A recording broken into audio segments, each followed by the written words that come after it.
lagi sama aku, Ika. Nah, di video kali ini aku bakalan berbagi tips buat bunda-bunda yang lagi pada menyusui.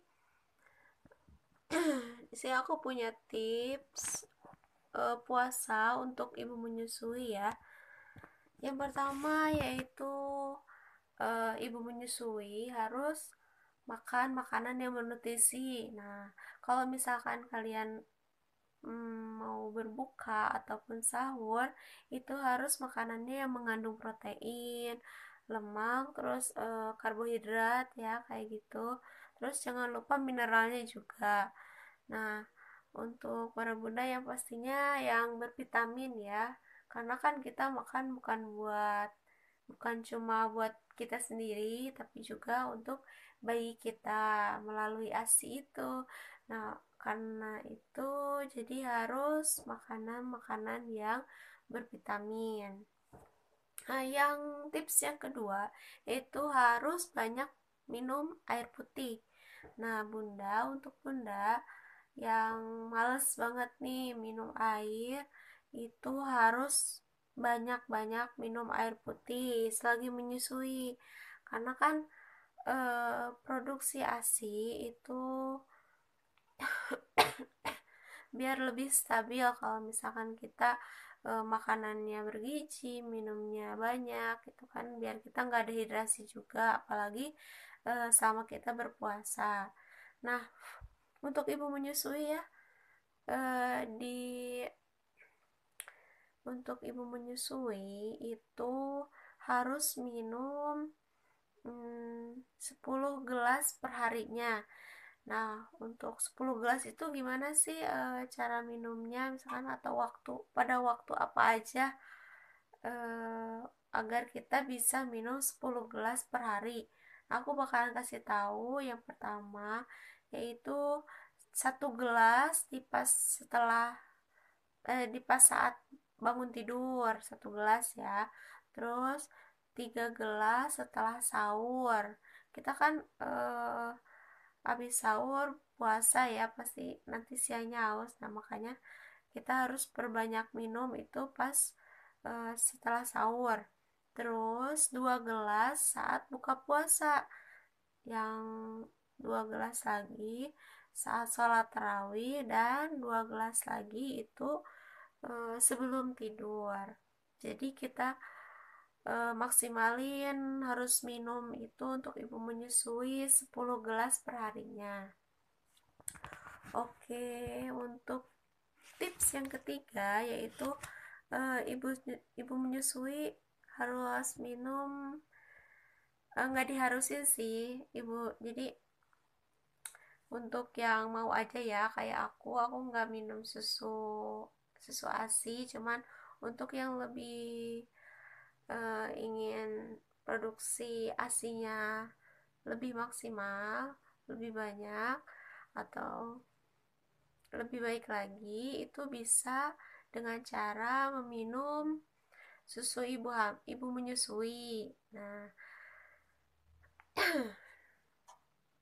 sebenarnya sih untuk produksi ASI itu saat kita menyusui bayi itu produksi ASI otomatis memproduksi sendiri ya, jadi memperbanyak ASI sendiri gitu.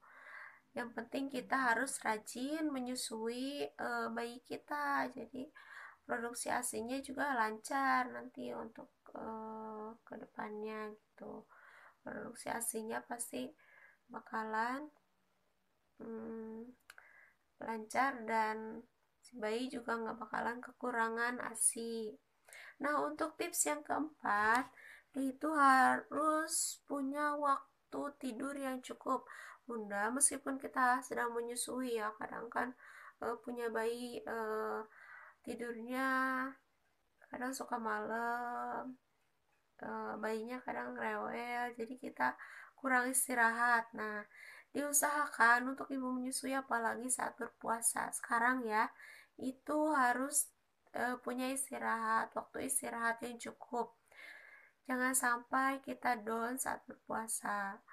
Nah, kalau misalkan nih malam harinya kita kan apa sih, jagain bayi, kadang kurang tidur, terus harus nyiapin sahur juga. Nah, untuk ibu menyusui itu bisa juga istirahat di siang hari, tidur siang ya, tidur siang itu selama 1 atau 2 jam. Yang penting kita nggak kelelahan ya bunda. Jadi kalau misalkan kita agak lelah, kita bisa rehat, tiduran sebentar, dan insya Allah pasti bakalan hmm, pulih lagi untuk menjalani aktivitas. Nah, untuk tips yang kelima, itu bunda sebelum tidur ataupun setelah sahur bisa memerah susu dulu ya. Jadi kan kadang produksi ASI di malam hari itu lebih banyak dibanding siang hari, dan si bayi juga kan untuk malam hari dia tidur, jadi eh, apa sih, ASINya nggak ke susuin gitu ya. Jadi daripada nantinya kita sakit juga ya bunda kan kalau misalkan kebanyakan, jadi kita lebih baik memerahnya aja, diperas gitu, disimpan di kulkas bisa.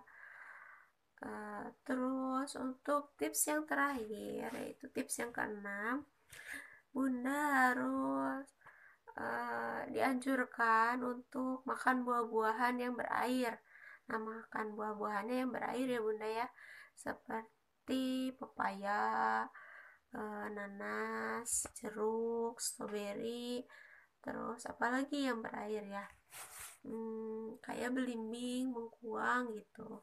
Nah, itu manfaatnya agar bunda produksi ASINya stabil. Ya, itu juga manfaatnya ke produksi ASINya itu lebih baik ya bunda ya. Oke, itu 6 tips 6 tips untuk ibu menyusui agar puasanya lancar. Dan untuk ibu menyusui, eh, itu diberikan kelonggaran untuk tidak berpuasa. Karena apa? Kadang kan untuk ibu menyusui kadang kan suka lemas ya, karena kita kan berbagi ASI nutrisi ke bayi. Jadi kadang ada yang kuat, ada yang enggak. Nah, untuk yang tidak kuat berpuasa jangan terlalu memaksakan, karena untuk ibu menyusui kita dikasih kelonggaran untuk tidak berpuasa asal tak ada syaratnya juga. Nah, untuk yang tidak berpuasa pas menyusui di bulan Ramadan ini, nantinya kita harus menggantinya, yaitu mengkodoknya ya di bulan berikutnya atau setelah bulan Ramadan. Nah, segitu aja ya bunda untuk tips puasa di bulan Ramadan ini untuk ibu menyusui. Semoga bermanfaat. Semoga puasanya lancar dan semoga asinya lancar juga ya. Selamat berpuasa. Assalamualaikum.